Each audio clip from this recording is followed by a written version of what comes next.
We're starting the second half, the second half of chapter 10, Another Grandmother. Since the day when Heidi had so longed to go home and Fräulein Rottenmeier had met her and scolded her on the steps and told her how wicked and ungrateful she was to try and run away, and what a good thing it was that Herr Sesemann knew nothing about it, a change had come over the child. She had at last understood that day that she could not go home when she wished, as Dieter had told her, but that she would have to stay on in Frankfurt for a long, long time, perhaps forever. She had also understood that Herr Sesemann would think it ungrateful of her if she wished to leave, and she believed that the grandmother and Clara would think the same. So there was nobody to whom she dared confide her longing to go home, for she would not for the world have given the grandmother, who was so kind to her, any reason for being as angry with her as Fräulein Rottenmeier had been. But the weight of trouble on the little heart grew heavier and heavier. She could no longer eat her food, and every day she grew a little paler. She lay awake for long hours at night, for as soon as she was alone and everything was still around her, the picture of the mountain with its sunshine and flowers rose vividly before her eyes. And when at last she fell asleep, it was to dream of the rocks and the snowfield turning crimson in the evening light. And waking in the morning, she would think herself back at the hut and prepare to run joyfully out into the sun. And then there was her large bed. And here she was in Frankfurt, far, far away from home. And Heidi would often lay her face down on the pillow and weep long and quietly so that no one might hear her. Heidi's unhappiness did not escape the grandmother's notice. She let some days go by to see if the child grew brighter and lost her downcast appearance. But as matters did not mend, and she saw that many mornings Heidi had evidently been crying before she came downstairs, she took her again into her room one day, and drawing the child to her, said, "Now tell me, Heidi, what is the matter? Are you in trouble?" But Heidi, afraid if she told the truth that the grandmother would think her ungrateful and would then leave off being so kind to her, answered, Can't tell you." "Well, could you tell Clara about it?" "Oh, no, I cannot tell anyone," said Heidi in so positive a tone and with a look of such trouble on her face that the grandmother felt full of pity for the child. "Then, dear child, let me tell you what to do. You know that when we are in great trouble and cannot speak about it to anyone, we must turn to God and pray to Him to help, for He can deliver us from every care that oppresses us. You understand that, do you not? You say your prayers every evening to the dear God in heaven and thank Him for all He has done for you and pray Him to keep you from all evil, do you not?" "No, I never say any prayers," said Heidi. "I used to say prayers. Have you never been taught to pray, Heidi? Do you not even know what it means?" "Oh, no, I used to say prayers with the first grandmother, but that is a long time ago and I have forgotten them." "That is the reason, Heidi, that you are so unhappy, because you know no one who can help you. Think what a comfort it is when the heart is heavy with grief to be able at any moment to go and tell everything to God and pray to Him for the help that no one else can give us. And He can help us and give us everything that will make us happy again." A sudden gleam of joy came into Heidi's eyes. "May I tell him everything? "Yes, everything, Heidi, everything." Heidi drew her hand away, which the grandmother was holding affectionately between her own, and said quickly, "May I go?"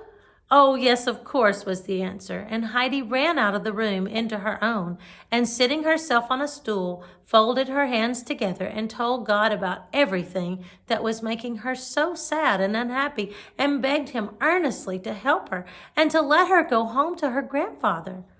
It was about a week after this that the tutor asked Frau Sesemann's permission for an interview with her, as he wished to inform her of a remarkable thing that had come to pass.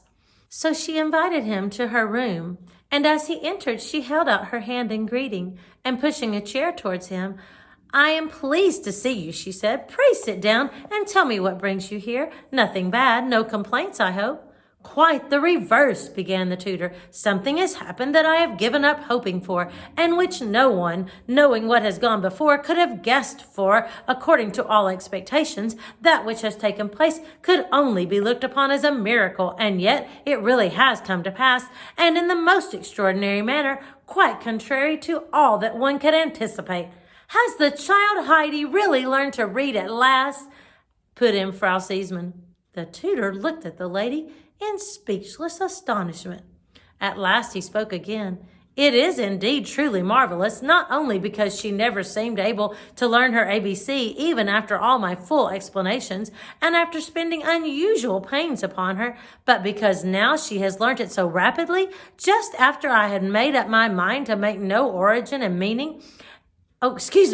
Just after I had made up my mind to make no further attempts at the impossible, but to put the letters as they were before her, without any dissertation on their origin and meaning, and now she has, as you might say, learnt her letters overnight, and started at once to read correctly, quite unlike most beginners. And it is almost as astonishing to me that you should have guessed such an unlikely thing. Many unlikely things happen in life, said Frau Seesman with a pleased smile. Two things coming together may produce a happy result, as, for instance, a fresh zeal for learning and a new method of teaching, and neither does any harm. We can but rejoice that the child has made such a good start and hope for her future progress. After parting with the tutor, she went down to the study to make sure of the good news. There, sure enough, was Heidi, sitting beside Clara and reading aloud to her, evidently herself very much surprised and growing more and more delighted with the new world that was now open to her as the black letters grew alive and turned into men and things and exciting stories.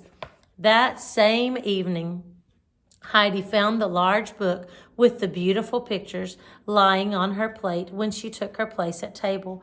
And when she looked questioningly at the grandmother, the latter nodded kindly to her and said, Yes, it is yours now.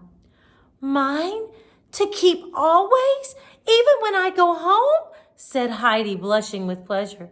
Yes, of course, yours forever, the grandmother assured her. Tomorrow we will begin to read it. But you are not going home yet, Heidi, not for years, put in Clara. When grandmother goes away, I shall want you to stay on with me. When Heidi went to her room that night, she had another look at her book before going to bed, and from that day forth her chief pleasure was to read the tales which belonged to the beautiful pictures over and over again. If the grandmother said, as they were sitting together in the evening, Now Heidi will read aloud to us, Heidi was delighted, for reading was no trouble to her now. And when she read the tales aloud, the scenes seemed to grow more beautiful and distinct. And then grandmother would explain and tell her more about them still. Still, the picture she liked best was the one of the shepherd leaning on his staff with his flock around him in the midst of the green pasture. For he was now at home and happy, following his father's sheep and goats. Then came the picture where he was seen from far away from his father's house, obliged to look after the swine, and he had grown pale and thin from the husk which were all he had to eat.